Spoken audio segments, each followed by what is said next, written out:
Mabuhay, greetings and blessings to everyone. My name is Father Toting Tronco. I am a member of the Simbayan, a chaplain, which is also the service ministry of St. Matthew, a Catholic Ecumenical Church, which is also a member of a bigger federation of churches called Ecumenical Catholic Communion. So I have been a member of this and affiliated with this church for quite some time. And my involvement is more with the caregivers, which compose the organization we call Simbayan, a composition of two Filipino words, Simba and Bayan, which means church and community, or worship and community, meaning that the kind of church that we have is involved with people who cannot go to the actual building we call the church today. But we service and go to these caregivers in Orange County especially. And so we have this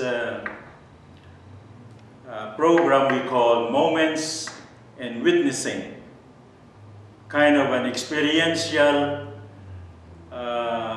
mode of being a Christian today, especially for Filipinos. Earlier I said mabuhay, which is a very special word for Filipinos.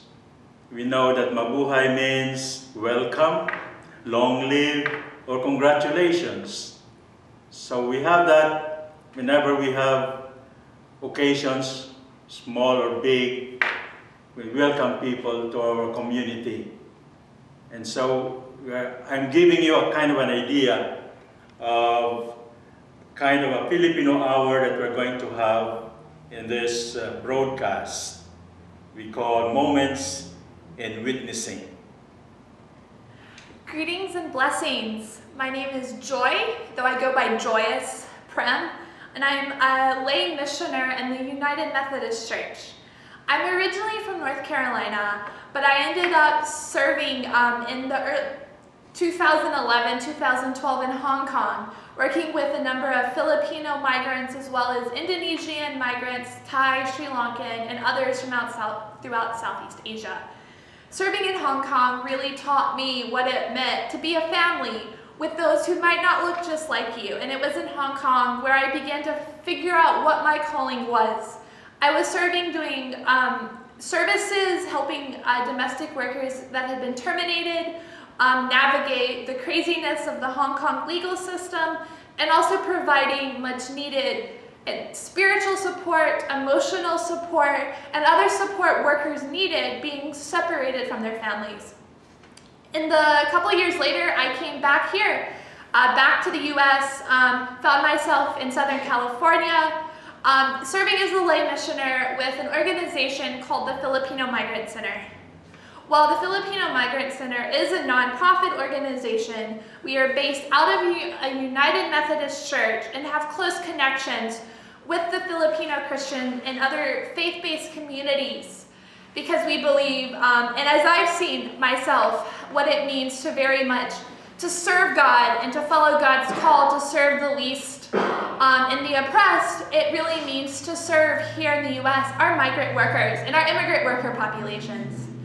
And so at the Filipino Migrant Center, we provide various services, providing support and really trying to educate and empower the Filipino community to know what their rights are and to stand up for those rights, to really restore and workers who have been oppressed, who have experienced things like human trafficking, God's dignity, and the self-worth that traffickers have taken away from them.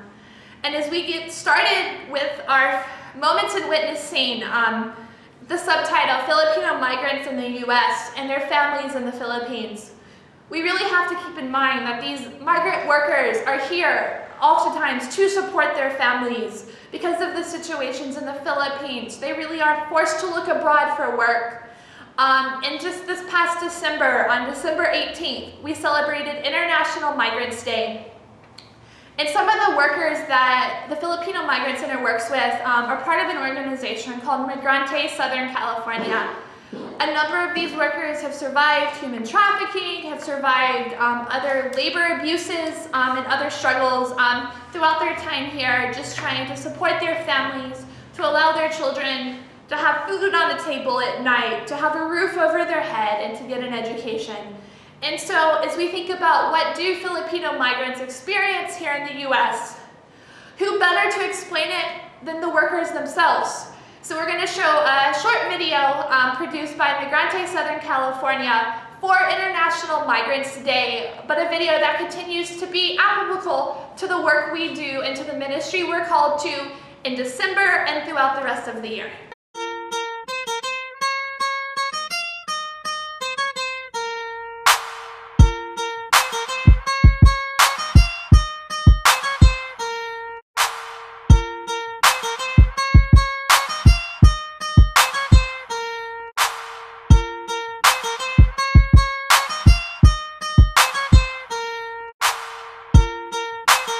As Filipino migrant workers, we have experienced struggle, abuse, trafficking, exploitation, but we are organized, united, mobilized, strong. Migrante ng bayan, ngayon ay lumalaban, ngayon ay lumalaban, migrante ng bayan.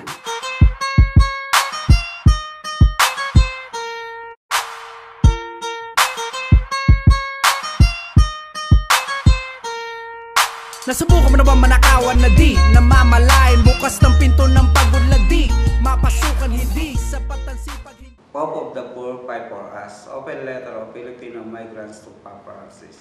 Okay, wait a minute. Hope of Wait a poor, minute. fight Stop. for us. You gotta talk louder. Kuya, let's talk like you're talking to Migrante. Okay. Okay? higher. Yeah, louder. Um, Okay, you ready? okay. 5, 4, 3. Pope of the poor, fight for us. Open letter of Filipino migrants to the Pope Francis. Pope of the poor, fight for us. We are Filipino migrants, immigrants, refugees from over the world, who together with our families call upon your eminence to bear witness to our struggle. We call on you to speak in behalf of overseas Filipino in our quest for a better life.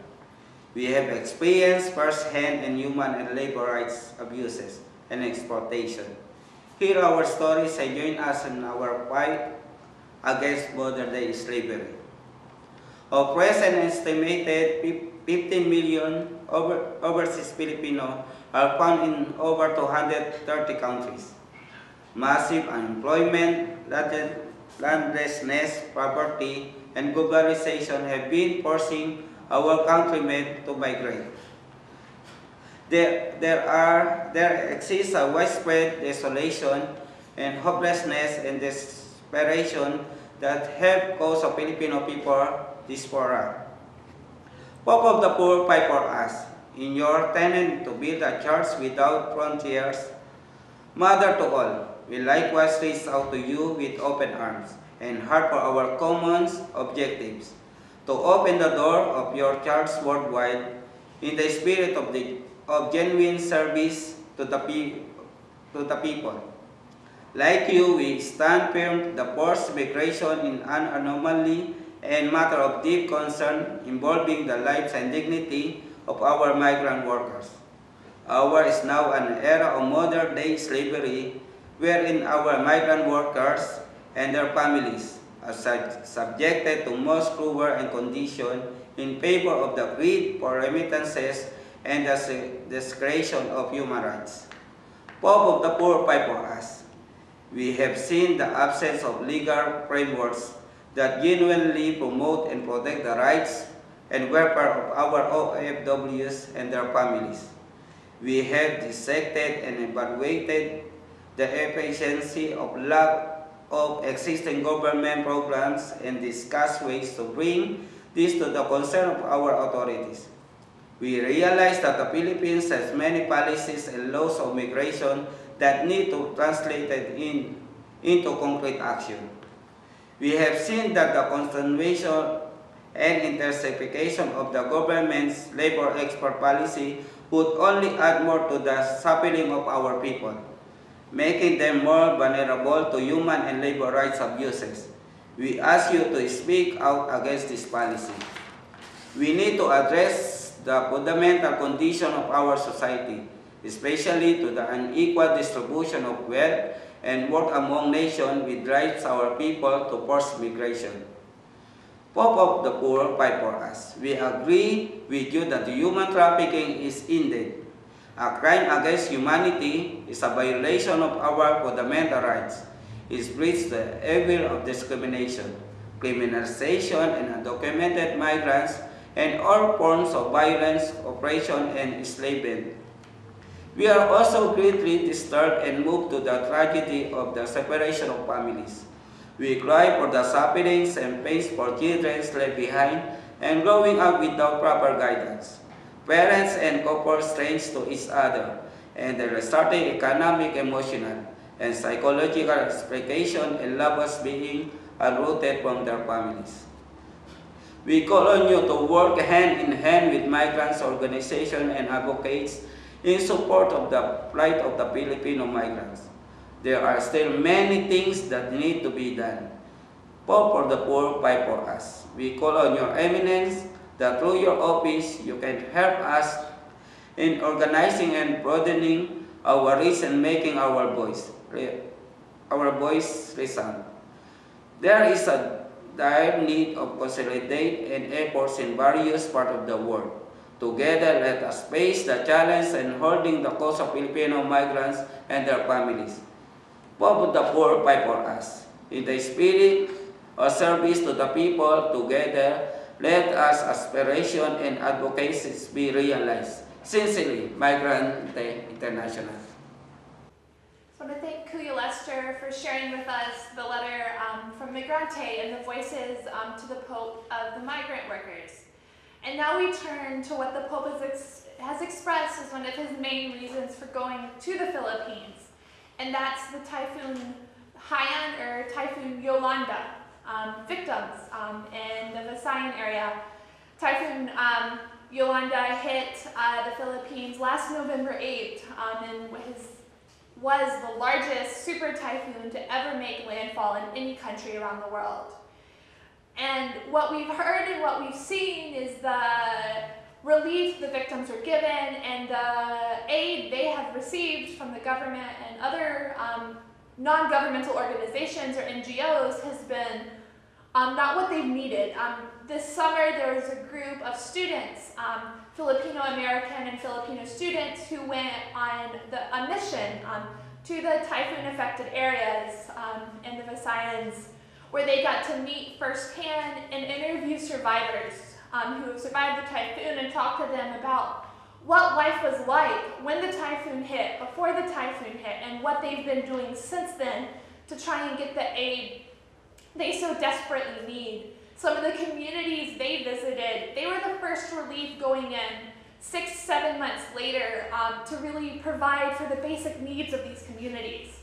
And so we have a video that was prepared by one of the students from here in Southern California, Raymond. He's a college student who documented his trip on video. And so he's prepared a video that takes a look at what was promised before the typhoon hit, what was said after the typhoon hit, and what the real situation is on the ground in the areas from the survivors.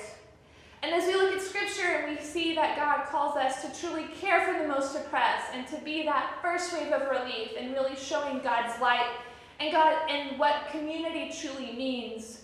We hear from the survivors about where they are finding that community and where they're finding the support and the courage to keep going and to keep fighting for their relief and for their basic needs each and every day.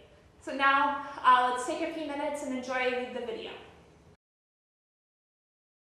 Nakaposisyon na po ang 20 barko mula sa ating Philippine Navy sa Cebu, Bicol, Cavite at Zamboanga. Ang mga relief goods ay naka-pre-position na rin sa karamihan ng mga apektadong o maaaring maapekto ang lalawigan. Fully mission capable po ang 3 nating C-130 upang rumisponde sa nangangailangan. Umasa po kayong darating agad ang tulong paghupa ng bagyo.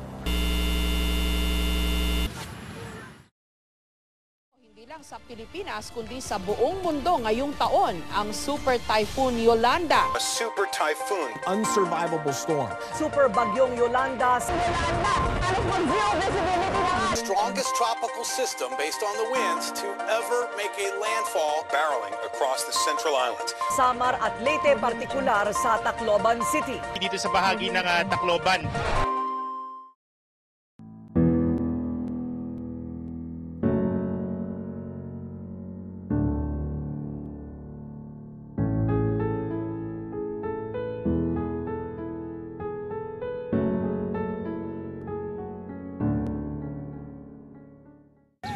Then 5 o'clock in the morning, tumakbo ako pauwi sa bahay, nakikipagpatentero sa mga nagbabagsakang nyug. Tapos yung pagkinabukasan pala, mga bandang alas 6, yun, lumakas na yung bagyo.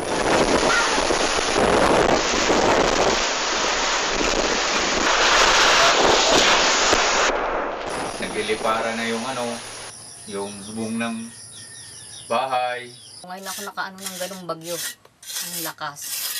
Talaga narinig mo, bago pag dumadating yung hangin, tumutunog. Umuulong siya.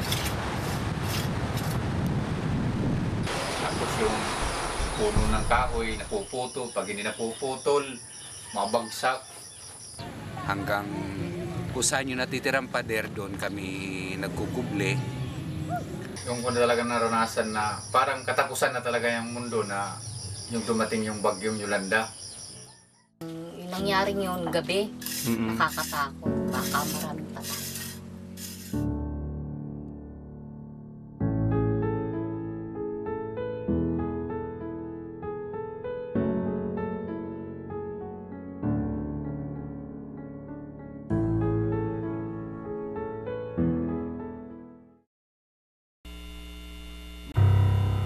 Mga minamahal kong kababayan, ganda gabi po.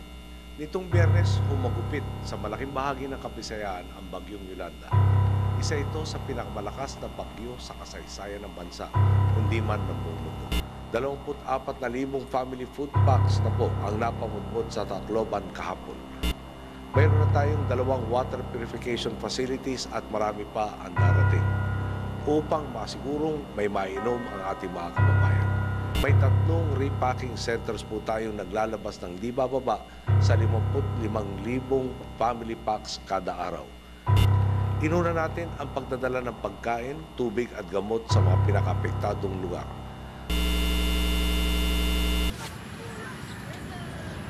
Ilang araw, wala kang makain.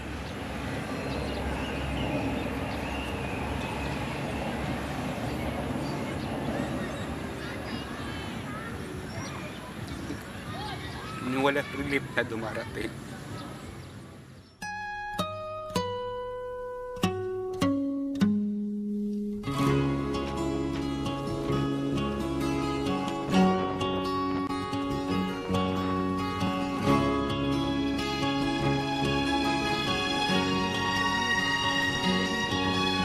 Nakita mo na ba ang mga bagay na dapat mong makita? Nagawa mo na ba ang mga bagay na dapat mong ginawa? Kalagan ng kali sa paa, imulat ng iyong mga mata. Kay sarap ng buhay lalo na't alam mo kung saan papunta. So, waray na kami pinangangaon. Kaya waray na naman mga tanong nga lubi.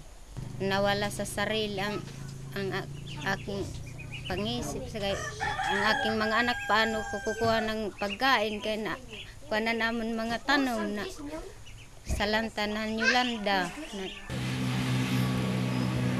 Pati yung bigas naghalo sa pader na nagbagsakan. So wala kayong makain that time.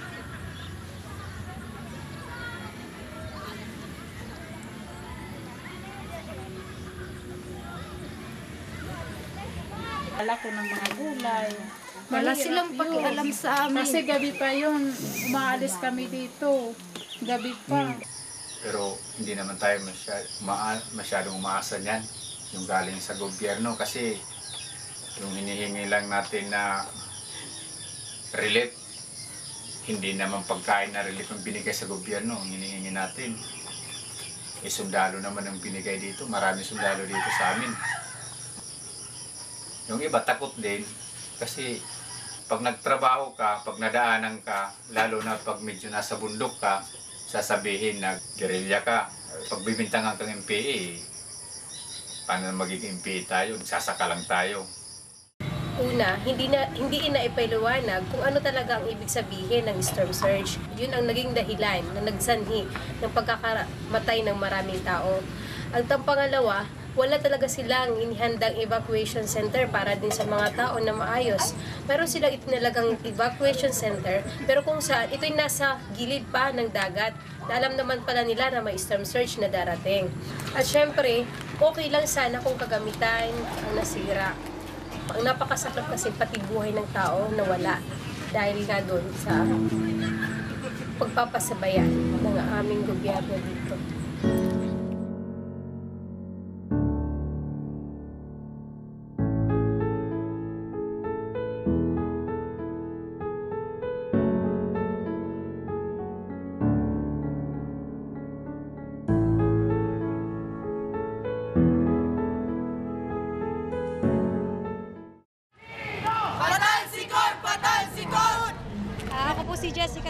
ng People Search.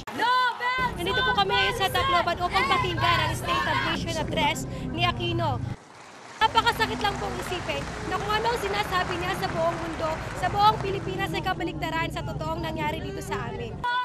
Kaya nandito po kami para maggawa ng isang malaking gios protesta dahil hindi po kami sang-ayon sa mga sinasabi niya.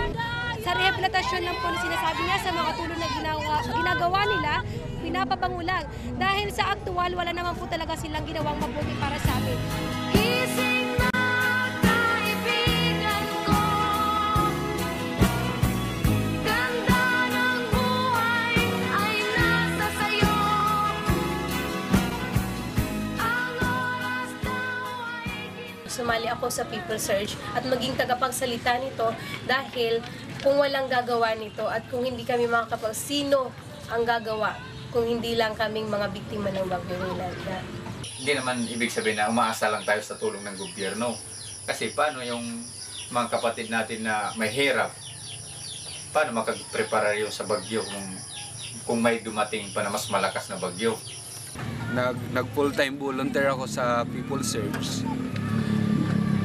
Hanggang naging isa ako sa leader na nag-oorganisa para dumami pa ang membro ng alyansa ng mga biktima ng Bagyo Yolanda. Pag naiipon namin yung mga tao na biktima, mas nararamdaman ko na hindi lang pala ako nangangailangan tulong na mas higit pa kaysa sa akin yung pangangailangan nila. Na kailangan magkaisa ang mga biktima para makamit nila yung nararapat para sa kanila.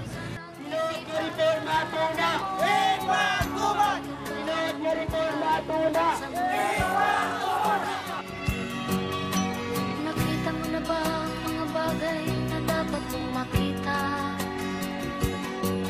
Nagawa mo na ba mga bagay na dapat mong ginawa?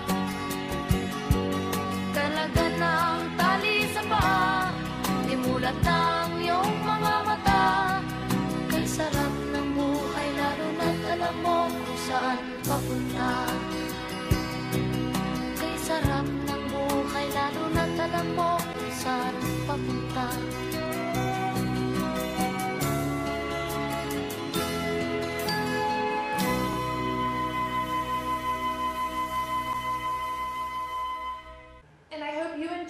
video and found it as inspiring as we did. These students who went last summer 2014 have come back and really been working in their schools and in their community to spread the word about what's really going on, to bring the voices of the survivors here to the U.S. so we can understand the experiences that they're having and what they've gone through. And one small correction, the typhoon hit the Philippines November 8, 2013. Still getting used to this new year and 2015. But yeah, the typhoon hit. The mission went the summer 2014, and since they've returned, these students have really found themselves moved to action, really putting what they've learned and their faith into bringing out not only bringing out the voices of the survivors, but challenging the status quo in our communities to bring God's love truly to everybody and to the social justice world that they saw firsthand from these survivors. So now we turn to Father Toting and to talk more about the Pope's visit to the Philippines. Well, the overall title of this episode of our Filipino Hour, Moments in Witnessing, is actually the visit of Pope Francis this coming January 15 to 19. And the main title of the visit is actually the visit of the Pope of the Poor. And I like that title, the Pope coming to the Philippines as a Pope of the Poor. At the same time, he's coming to visit the survivors of the Yolanda superstorm, which wrought havoc to the country back in November 8, 2013, as was expressed by Joyous here, my co-host. And we really would like to bring this message to all of you.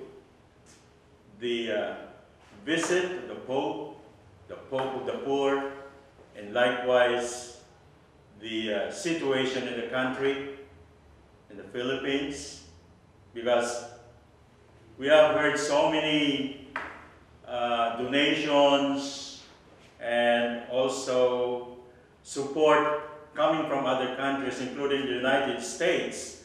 But how come, until now, the people in Samar and Leyte and other provinces that has been devastated by the storm are not equally rehabilitated, and they are still trying to cope up not only with the employment that they need to go on with their lives, but the basic necessities like food, medicine, clothing, education, and of course employment.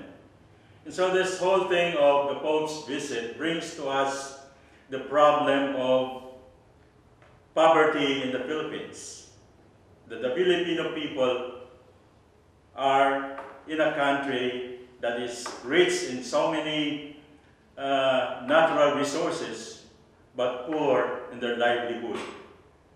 And it brings also to us the attention of how Filipinos are coming out of the country, going out to other places, like what we have read lately in the report of the Philippine Overseas Employment Agency, that daily, from the Philippines, Filipinos, about 2,500 or more, daily, on a daily basis, are going out of the country looking for jobs all over the world. So these are the realities of the country where Pope Francis is going to visit. And later on, we will also deal on our own personal invitation to you to reflect with us how do we see this in line with our faith experience, in line with the challenges of the Bible, and also in line with Christ, who is being followed truly by this caring Pope that we have, the simple life that he has, and also the challenges that he brings to all of us, not only to the faithful, but also to the Vatican Curia, to the cardinals, bishops, and priests. They are the ones that have been challenged with the Pope recently, especially in the life of simplicity and also the life of being so concerned with the poor. And how can you be so concerned with the poor in your lifestyle is not with the poor? If your lifestyle shows that you want the latest model of the car or the kind of vacation that you do every year, and in your own community, how do the people see the exemplary life of a servant of God? So maybe in these aspects we can also listen to another missionary on how she would look at the Pope's visit to a poor country. I think with the Pope coming to the Philippines, the Pope of the Poor, who has even entitled his visit and themed it about mercy and compassion, he's really sending a message to the people of the country that he stands with them, that he does truly live out the Bible. In Isaiah 61:1, we read, "The Spirit of the Lord is on me, because the Lord has anointed me to proclaim the good news to the poor. He has sent me to bind up the brokenhearted, to proclaim freedom for the captives and release from darkness for the prisoners." And we see a Pope, and we've seen that Pope Francis has not been shy to speak out when people, to speak out for the rights of the poor, to speak out for the people, and to bring the voices forward of those who are the ones suffering, who are the ones struggling. In our world today, especially in the Philippines, as we see so many people without work, without jobs, so many people just trying to get by without access to land. And I believe that Pope Francis' visit is his way of saying, I stand with you in your struggle, and as he's continued to share and to challenge the fathers and the people of the Catholic Church back to that life of simplicity, back to the life we read in the scriptures that Jesus challenges us to leave alongside our brothers and sisters, alongside those who may be poorer than we are, but to truly serve alongside each other is what we're called to do, and is what this Pope challenges us to do each and every time he speaks and each and every time he shares.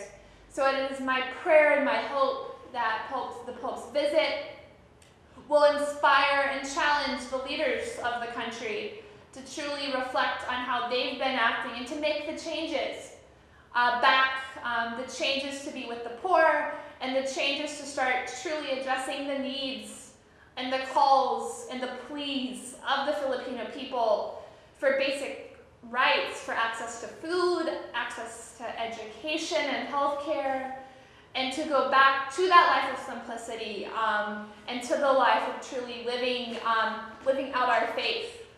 So that's my hope and my prayer with the Pope coming to the Philippines. Father Toting?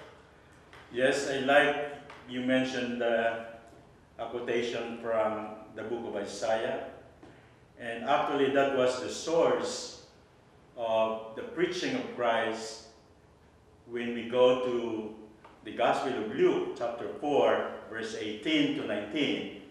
It is a message of bringing the good news to the poor. So this Pope is really in line with the teaching of Christ, of his concern and challenge at the same time to the church, that the church should be the church of the poor. And it was also a good coincidence because the year 2015 has been declared by the Catholic Bishops' Conference of the Philippines as the Year of the Poor.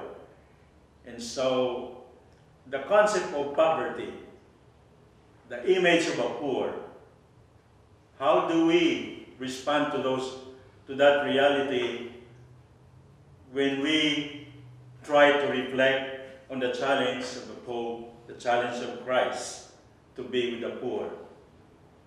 So that is a very important area of our concern and support for the poor.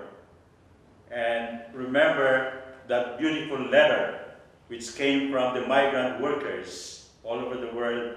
They have that open letter to the Pope. It was a plea. It was a cry for help from these workers. And if we try to look through that letter again, we would see that it was not a letter of seeking vengeance or hatred. It was a letter of hope, a letter of faith, and a letter of begging for mercy, help, and support, asking the Pope to be their model, and in trying to broaden the support of people all over the world. So we see this letter as a testimony of the sentiments coming from the poor themselves. And we hope that this letter would truly be in the heart and mind of the Pope so that he can appreciate the real situation of the poor in the Philippines, at the same time that the poor are no longer hopeless when they see the Pope, that the poor are no longer faithless when they see the Pope, who is Pope of the poor, and trying to awaken God's mercy and love, that the poor should not be envious of the rich, but that they would appreciate the skills and whatever they have in order that that can be a kind of a contribution to every Filipino poor who is struggling, and that they realize that they should not do this alone by themselves.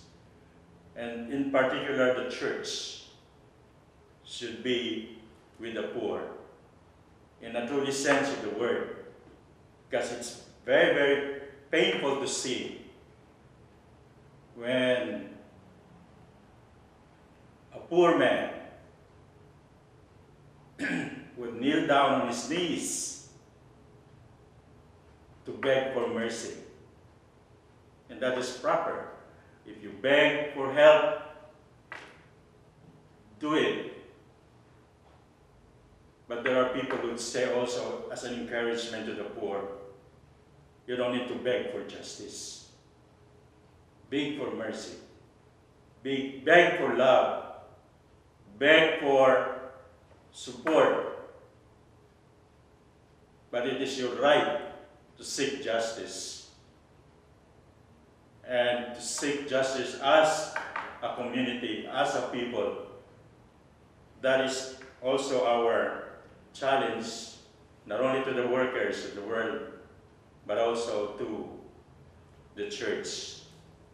A continued plea that they will see not only the poor as helpless and needs help, but they will also see in themselves the challenge that to be with the poor, you have to live a simple life, which is also the beautiful message of this Pope Francis, the Pope for the Poor.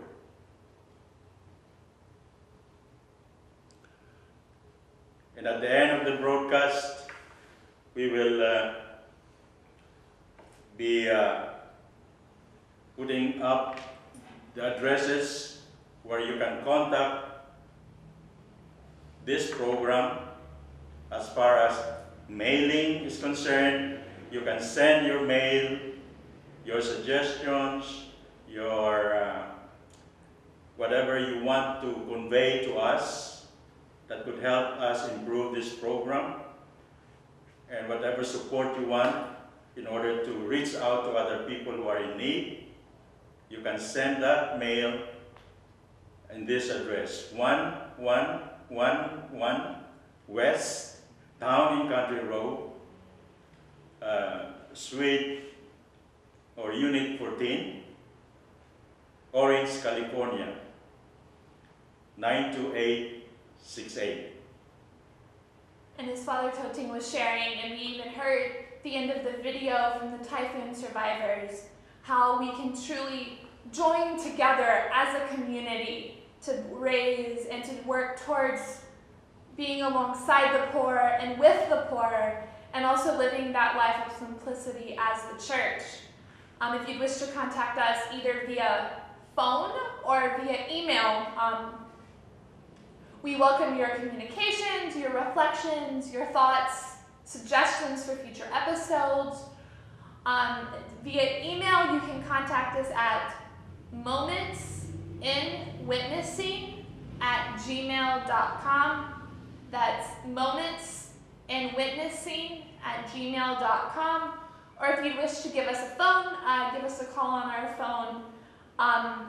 You can call us at 714-406-5943. Again, our phone number is 714-406-5943. We thank you for tuning in and for being in fellowship and community with us today for our episode, and hope you continue to tune in as we bring the moments in witnessing of the Filipino migrants here in the U.S. and their families back home in the Philippines forward. Thank you. Sometimes I just want to close my eyes and act like everyone's alright when I know they're not. This world needs God, but it's easier to stand and watch. I could say a prayer